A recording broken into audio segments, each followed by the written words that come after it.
할렐루야. 우리 하나님께서 예배하신 은혜와 복을 여러분 모두에게 내려주시기를 주님의 이름으로 축복합니다. 여러분, 우리에게는 원수가 있습니다.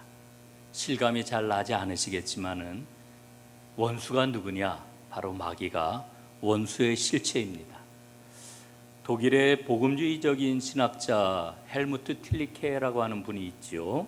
이분이 1930년대의 독일 교회의 풍토를 이렇게 전해줍니다.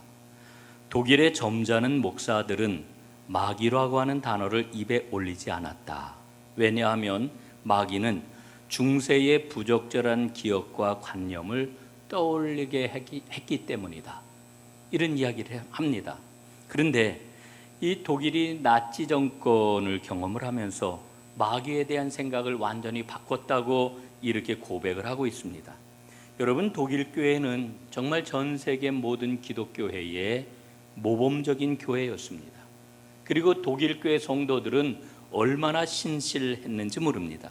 그런데 그 신실했던 독일 교회와 독일 교회의 성도들이 세상을 파괴하고 사람들을 죽이고 그리고 온 세상을 전쟁의 포화 속으로 몰아놓았던 그 열광주의에 그냥 빠져버리고 말았습니다.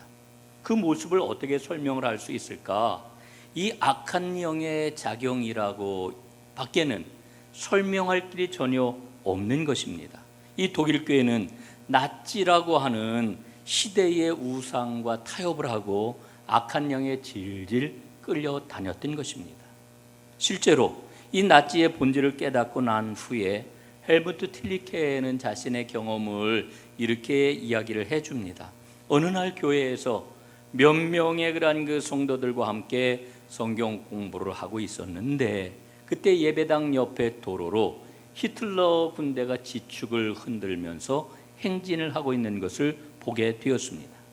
틸리케는 자리에서 일어나 가지고 창가로 가서 그 군대가 행진하는 모습을 바라보았는데 한창 나이의 그 젊은 청년들이 나치 군대의 그 군복을 입고 당당하게 행진하는 그 모습을 보는데 마음속에 너무나 아픈 그 마음이 생기면서 이런 생각이 퍼뜩 떠오르더라는 겁니다. 나는 도대체 뭔가? 이 역사의 주인은 저 젊은이들을 마음대로 조종하는 히틀러가 아닐까? 저 막강한 군대의 힘을 가지고 세계를 정복해 가고 있는 히틀러가 역사의 주인이 아닐까? 지금 나는 히틀러가 쓸모없다고 돌아보지도 않고 있는 장애인들 몇 명, 나이 많은 노인들 몇 명, 이 사람들을 앉혀놓고 성경 공부를 하고 있는데 나는 도대체 뭘까? 라고 하는 그 생각이 그에게 찾아왔던 겁니다. 너무나 낙심이 되고 절망이 되던 그 순간이었는데 그런데 그의 마음속에 하나님의 말씀이 떠올랐습니다. 마태복음 28장에 나와 있는 그 말씀이었죠. 18절로 20절 말씀. 하늘과 땅의 모든 권세를 내게 주셨으니 그러므로 너희는 가서 모든 민족을 제자로 삼아 아버지와 아들과 성령의 이름으로 세례를 베풀고 내가 너희에게 분부한 모든 것을 가르쳐 지키게 하라. 볼지어다 내가 세상 끝날까지 너희와 항상 함께 있으리라. 이 말씀이 딱 떠오르면서 이 틸리케는 속으로 외쳤습니다. 그래, 하늘과 땅의 권세를 쥐고 있는 자는 히틀러가 아니라 하나님이시지. 나는 주님의 제자다 하고 크게 외쳤다는 겁니다. 그러면서 보잘것없어 보이는 그 사람들이 있는 자리로 돌아와서 그들이 배우고 순종해 갈 수 있도록 하나님의 말씀을 계속 가르쳤습니다 라고 하는 고백을 하고 있습니다. 여러분, 하나님께서는 그리스도의 죽음과 부활을 통해 가지고 하나님의 새로운 인류를 만드셨지요. 그게 바로 교회입니다. 원수 마귀는 하나님이 만드신 이 새로운 사회를 너무너무 미워합니다. 그래서 주님이 무너뜨리신 그 장벽을 다시 한번 세우려고 지금 얼마나 길을 쓰고 있는지 모릅니다. 이게 바로 오늘 본문에서 일러주고 있는 상황인 거지요. 여러분, 우리를 대적하고 있는 마귀는 세 가지의 특성을 갖고 있습니다. 첫 번째, 능력이 있습니다. 마귀는 능력이 있지요. 그러나 우리 주님께서는 그 마귀를 정복하고 승리를 거두셨는 줄로 믿습니다. 그리고 우리에게 승리를 주셨는 줄로 믿습니다. 두 번째, 마귀는 악합니다. 마귀는 악합니다. 여러분, 특별히 오늘 말씀을 보게 될 것 같으면은 공중권세 잡은 자, 세상의 권력자들을 지금 이야기를 하고 있는데, 여러분, 권력은 어떻습니까? 선합니까?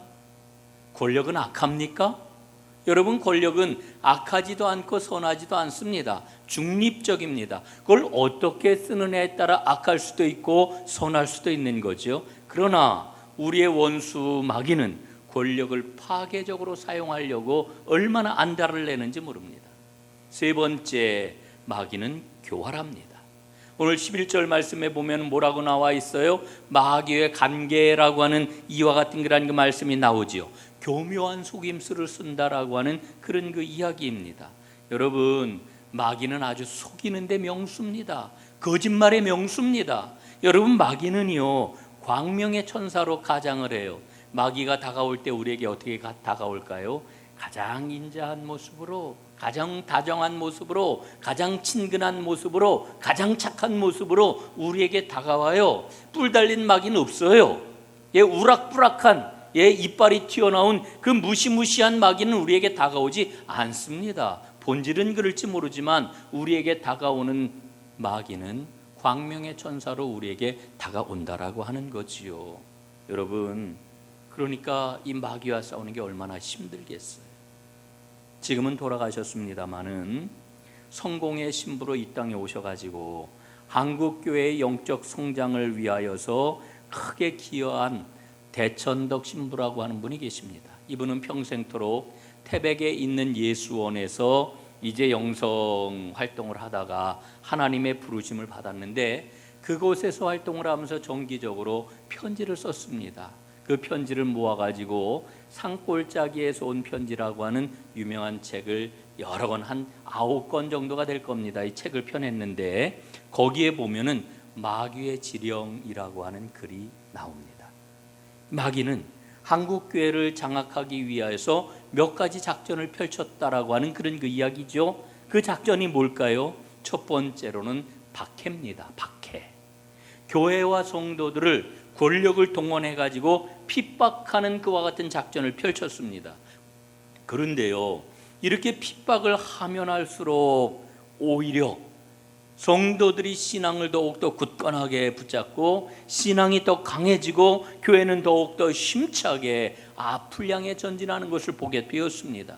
첫 번째 작전은 실패하고 말았습니다. 두 번째 작전을 펼치는데 그 두 번째 작전은 면역화라고 하는 그런 그 작전입니다. 마귀는 사람들에게 이렇게 이야기를 합니다. 아유, 예수를 믿는 건 좋은데 너무 광신적이야. 아이고, 그렇게 지나치게 열성적으로 믿을 필요가 있어? 너무 요란해. 품위가 없네. 뭐 이러면서 사람들에게 다가오는 겁니다. 이런 딱지를 딱 붙여놓으면은 더 이상 사람들이 깊은 신앙의 세계로 나아가지 못하도록 방해를 하는 거지요. 여러분, 이 작전이 어떻게 됐을까요? 상당한 성과를 거두었습니다. 그래서 사람들로 하여금 신앙생활을 하되 적당히 신앙생활을 하도록 사람들을 부추겼던 겁니다. 세 번째 작전이 있는데 그 작전은 타락화입니다. 타락화. 사람 중심, 돈 중심, 조직과 행정 중심. 교회가 물론 조직이고 행정이 필요하긴 하지만은 그게 다는 아니잖아요. 개교회 중심, 그저 우리 교회만 잘 되면 된다. 혹은 최고가 되고자 하는 욕심. 그래서 물량과 최고를 지향하는 세상과 다를 바 없는 잘못된 신앙의 생태계를 조성했다라고 하는 거지요. 여러분, 이 작전도 한국교회에 얼마나 잘 먹혀 들어갔는지 몰라요. 그런데 이 모든 작전들보다 더욱더 무서운 그런 그 작전이 있는데 그 작전이 뭘까요? 그 작전은 바로 마귀가 어디 있어? 라고 하는 작전입니다. 마귀는 없다. 아니, 지금이 어느 시대인데 지금 21세기에 21세기에 무슨 마귀 타령을 해. 마귀는 없어. 그러면서 문화를 통해 가지고 이 마귀를 우습고 귀여운 모습으로 캐릭터하고, 그래서 이 마귀에 대한 두려움과 거부감을 사라지게 만드는 이와 같은 작전을 펼쳤다라고 하는 거죠.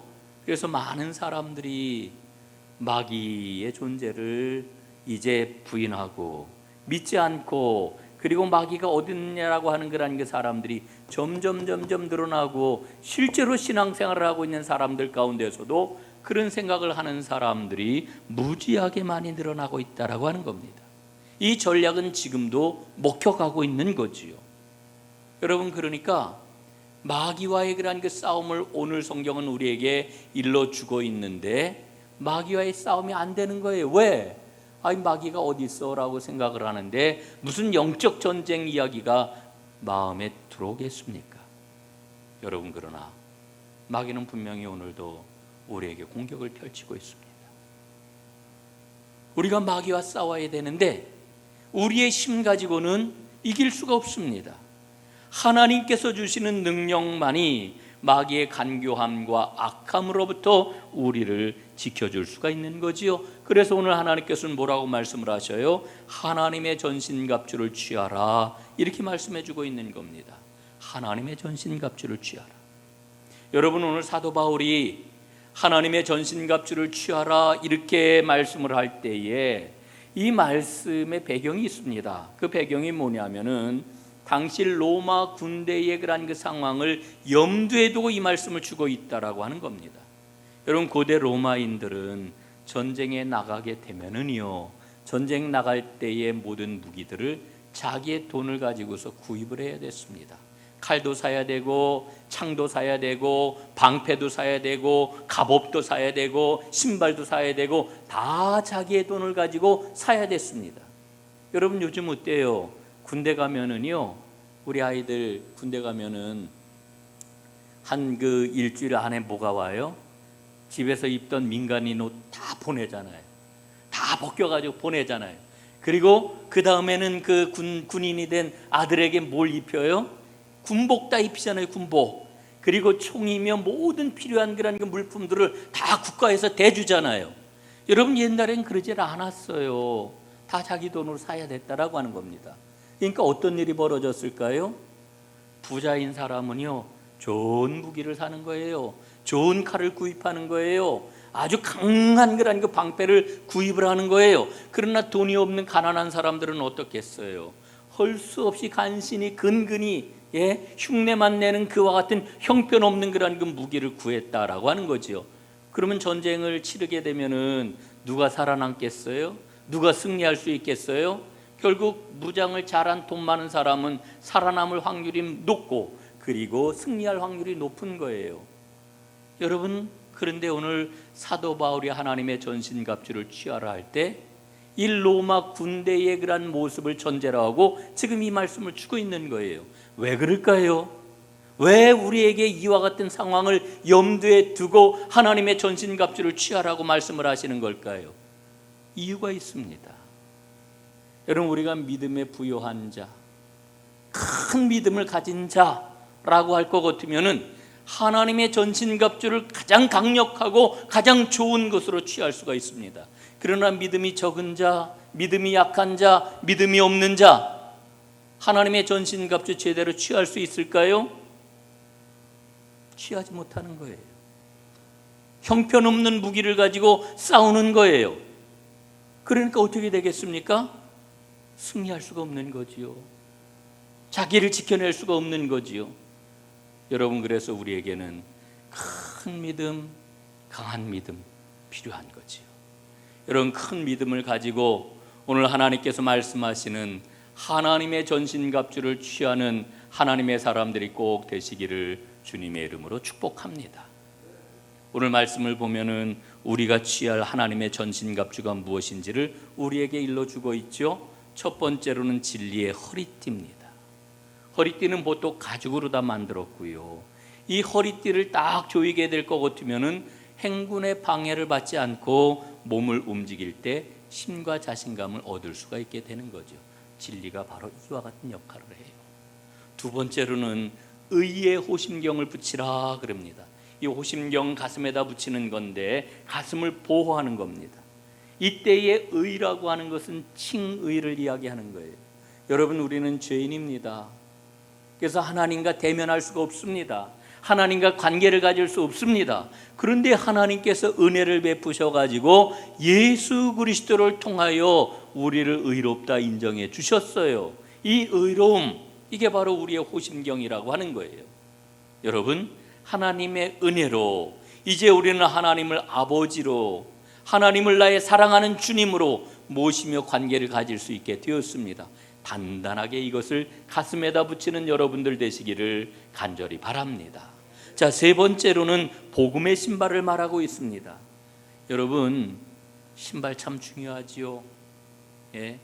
행군할 때 이 군화가 좋아이지요. 여러분, 요즘 여러분들 만보 걷기 열심히들 하시는 거 보면서 제가 얼마나 감사하게 생각하는지 모릅니다. 여러분, 걷기 할 때 우리가 제일 먼저 신경 쓰는 게 뭡니까? 신발이에요, 신발. 예? 여러분, 하이힐 신고 만보 걷겠다 그러는 분 없을 거예요. 아우, 이 하이힐 신고 폼 내면서 한번 잘 걸어봐야지 이러는 분 없을 거예요. 여러분, 정말 좋은 신발을 딱 신어야 이 발이 그냥 편안하고 딱 붙어가지고, 예, 만 걸음이 아니라 2만 걸음 걸어도 견딜 수가 있는 거지요. 바로 마찬가지입니다. 복음으로 무장하고 그 신발을 신게 될 때에 평안하고 강건하게 걸을 수가 있게 되는 거지요. 네 번째는 믿음의 방패입니다. 믿음의 방패. 여러분, 이 방패는 조그만 손 방패가 아니에요. 우리의 온 몸을 가려주는 방패입니다. 머리끝부터 발끝까지 가려줄 수 있는 큰 방패를 이야기를 하는 겁니다. 여러분, 이 방패, 믿음의 방패가 우리의 전신을 안전하게 가려줄 수가 있게 되는 거지. 여러분, 하나님의 약속을 믿는 믿음을 가지고 하나님의 능력이 나를 보호하시는 그 은혜를 날마다 누리시기를 간절히 바랍니다. 자, 다섯 번째로는 구원의 투구를 말씀을 하고 있습니다. 여러분이 투구를 잘 써야 공중으로 휙휙 날아다니는 그런 화살들을 막아낼 수가 있겠죠. 이 구원의 투구. 그리고 마지막 여섯 번째, 성령의 검입니다. 성령의 검. 이 여섯 번째 무기는 공격용 무기이죠. 이 검은 하나님의 말씀을 의미하는 것입니다. 자, 여러분, 우리가 이렇게 여섯 개의 그러한 그 하나님의 전신갑주 그 무기들을 살펴보았는데, 그러면 하나님께서는 왜 이 하나님의 전신갑주를 입으라고 이렇게 명령을 내려주시는 걸까요? 그 이유가 어디에 있겠습니까? 16절에 보니까 이런 말씀이 나와요. 이로써 능히 악한 자의 모든 불화살을 소멸하고, 이렇게 말씀을 합니다. 예? 방어용 무기라는 거예요. 방어용 무기. 하나님의 전신갑주 6개 가운데서 5개는 방어용 무기입니다. 오직 한 가지만 공격용 무기예요. 여러분, 이 말의 의미는 우리가 영적 전쟁을 수행을 하는 데 있어서 정말 중요한 것은 방어하는 게 중요하다라고 하는 것을 우리에게 아주 강조해 주고 있는 겁니다. 여러분, 여기 계신 우리 남자 성도님들 축구들을 아마 굉장히 좋아하시는 분들이 많으리라 생각을 해요. 우리가 축구 경기를 이렇게 보면은 여러분, 어떤 팀을 우리가 강팀이라고 이야기를 합니까? 예? 사실은 수비를 잘하는 팀이 강팀이에요. 수비가 견고한 팀이 진짜 잘하는 팀이에요. 여러분, 수비가 단단해야 공격이 빛을 발하는 거고요, 공격이 살아나는 거고요, 결국은 승리할 수가 있는 겁니다. 수비가 탄탄하지 못하면은 소용없어요. 소용없어요. 여러분, 영적 전쟁도 마찬가지입니다. 그런데 중요한 것은 이 영적 싸움에는 인간적인 수단을 가지고 싸우는 게 아니라 하나님이 우리에게 허락하시는 그 무기를 가지고 무장을 해야 된다라고 하는 거죠. 진리의 허리띠를 가지고 의의 호신경을 붙이고 평안의 복음이 준비한 그 신발을 신고 믿음의 방패를 붙잡고 그리고 구원의 투구를 써야, 그럴 때야 우리는 모든 마귀가 공격하는 위험으로부터 우리 자신을 잘 보호하고 승리할 수가 있다라고 하는 것입니다. 사랑하는 여러분, 하나님께서 우리에게 전신갑주를 취하라고 하는 가장 중요한 이유는 마귀의 공격으로부터 자신을 잘 방어해라, 이렇게 말씀하시는 겁니다. 여러분, 오늘 이 말씀을 보면서 우리는 깨달아요. 마귀는 끊임없이 매 순간, 어제도 오늘도 내일도 믿는 하나님의 사람들을 공격한다라고 하는 겁니다. 예? 이거를 우리가 놓치지 말아야 돼요. 여러분, 우리는 믿음이 좋다, 그 사람 참 믿음이 훌륭해, 믿음이 커, 이렇게 이야기를 하면은 그 사람이 이것도 하고 저것도 해, 이것도 했고 저것도 했어, 예? 믿음이 크다고 이렇게 이야기를 해요. 여러분, 그렇지 않아요. 오늘 하나님이 말씀하시는 바를 보면은요, 우리 믿음 생활의 거의 모든 것은 바로 마귀가 끊임없이 우리를 공격한다라고 하는 거고요, 마귀가 우리를 공격할 때의 그 공격을 어떻게 방어해내느냐, 그걸 어떻게 막아내느냐, 이게 우리 믿음 생활의 90%, 전부라고 얘기하면 이건 과장이고요, 90%가 마귀가 나를 공격할 때, 우리를 공격할 때 그걸 잘 막아내는 것이 믿음 생활의 모든 거라고 얘기할 수 있단 말이에요. 이게 얼마나 중요한지 몰라요. 하나님은 그거를 잘 하라고 우리에게 하나님의 전신갑주를 입으라는 거예요. 사랑하는 여러분, 오늘 이 말씀을 읽으면서 우리가 꼭 마음에 새기고 다시 한번 돌아봐야 될 것은, 마귀는 지금 이 순간에도 우리를 공격하고 있다라고 하는 이 영적인 현실을 똑바로 볼 수 있는 이와 같은 은혜가 우리 모두에게 있기를 간절히 바랍니다. 그 다음에 이제 하나님께서는 이렇게 하나님의 전신갑주를 입고 잘 방어하라 말씀을 하고, 그리고 또 다른 그러한 그 이유를 우리에게 일러주고 계시는데, 이 하나님의 전신갑주를 입으라고 명령하시는 궁극적인 목적은 승리하는 데 있습니다. 주님은 우리가 승리하기를 원하셔요. 그런데 승리하는 무기는 어디에 있느냐? 복잡하지 않아요. 주님께서 주시는 검을 손에 딱 잡으면 됩니다. 그 검은 어떤 검입니까? 말씀의 검이에요. 이 검은 공격용 무기입니다. 이 성령의 검은 양날검입니다. 양날검. 여러분, 무기에 대해서 잘 아는 분이 양날검에 대해서 이야기하는 것을 들어봤습니다. 로마에 스키피오 아프리카누스라고 하는 장군이 있었대요. 이 사람이 스페인으로 다 원정을 떠나가지고 스페인에 있는 원주민들하고 전쟁을 벌이는데, 이 사람들이 로마 군대가 갖고 있는 그 긴 칼을 피하고는 짧은 칼로 대항하고 찌르는데 당해낼 재간이 없더라는 거지요. 그래서 그때 스키피오 장군이 어떻게 전쟁에서 이길 수 있을까 궁리를 하다가 양날검을 도입을 했대요. 그 검을 글라디우스 검이라고 하는데, 오늘 성경에 나오는 성령의 검이 바로 이 양날검을 가리키는 겁니다. 여러분, 한번 우리가 성경 말씀을 다시 한번 떠올려 봐요. 예수님이 40일을 금식하고 광야에서 마귀의 시험을 받으셨잖아요. 여러분, 마귀의 시험을 받았다라고 하는 말은 무슨 뜻입니까? 마귀의 공격을 받았다는 이야기예요. 마귀에게 공격을 받을 때에 예수님이 그 마귀의 공격을 어떻게 이기셨습니까? 말씀 가지고 이기셨어요. 첫 번째도 말씀 가지고 이기셨고, 두 번째도 말씀 가지고 이기셨고, 세 번째도 말씀을 가지고 이기셨단 말이에요. 여러분, 말씀으로 무장할 때에 우리는 승리할 수가 있는 거지요. 여러분, 하나님께서 우리에게 하나님의 전신갑주를 취하라고 하는 이유는, 그 궁극적인 이유는 바로 승리를 주시기 위해서입니다. 여러분, 하나님의 전신갑주를 취하시고 승리하시기를 주님의 이름으로 축복합니다. 이제 마지막으로 18절 말씀을 한번 보도록 하겠습니다.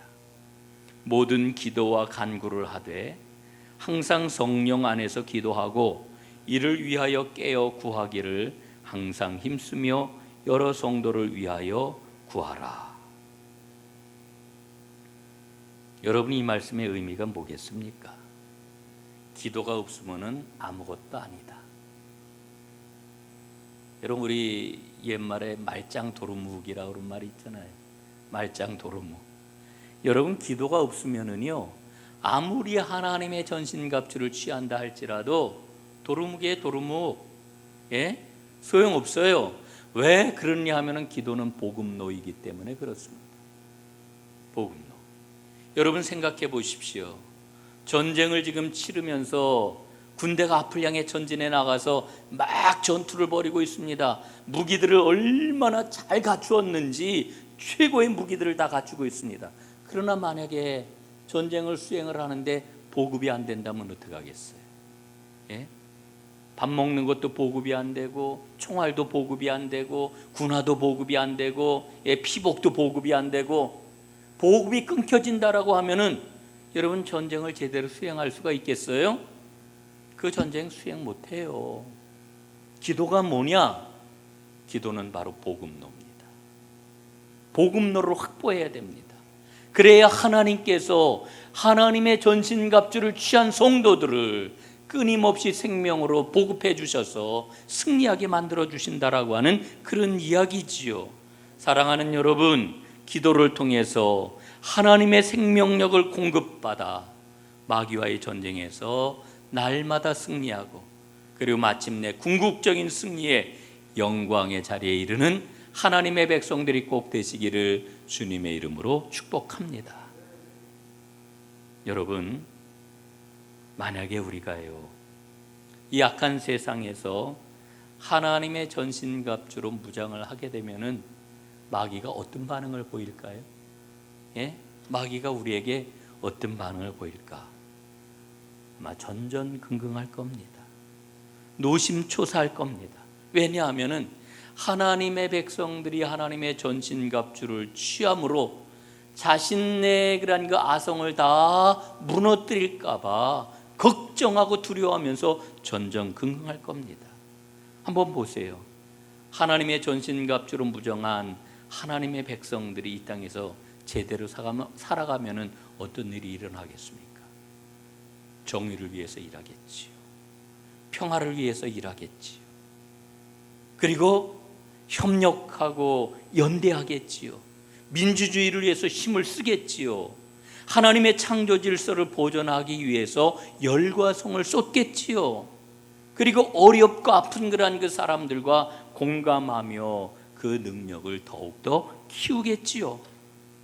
여러분, 이런 일들이 일어나게 되면은 마귀는 근거지를 다 잃어버리는 거예요. 그러니까 우리가 하나님의 전신갑주를 입고 이 땅에서 제대로 살아가게 되면은 그렇게 살아가지 못하도록 마귀는 끊임없이 우리를 방해하고 회방할 것이라고 하는 거지요. 사랑하는 여러분, 오늘 하나님의 전신갑주를 우리가 취하면 하나님이 나를 통해 가지고, 하나님이 우리를 통해 가지고 무엇을 이루기를 원하실까? 여기에 대해서도 여러분 깊이 생각해 보십시오.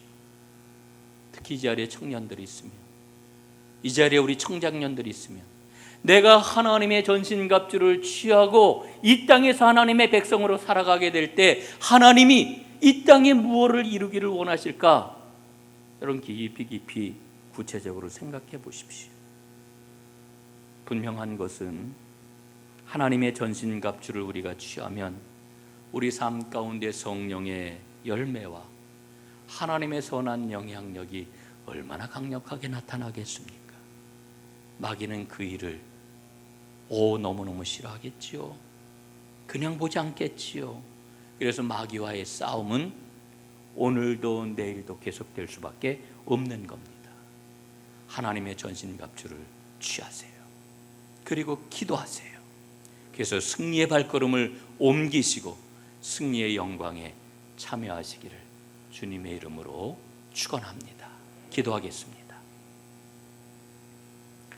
살아계신 아버지 하나님, 오늘 우리에게 마귀와의 싸움, 하나님의 전신갑주를 취하라고 분명하게 말씀을 하십니다. 저희들로 하여금 하나님의 전신갑주를 취하게 하시고, 그리고 늘 기도함으로 그 전신갑주의 기름칠을 잘하여 날마다 우리에게 다가오는 마귀와의 싸움에서 승리하게 하시고 하나님께 영광 돌리며 이 땅에 하나님의 나라를 멋지게 펼쳐가는 하나님의 축복의 주인공들 모두 다 되게 하여 주옵소서. 예수님 이름으로 기도드리옵나이다. 아멘.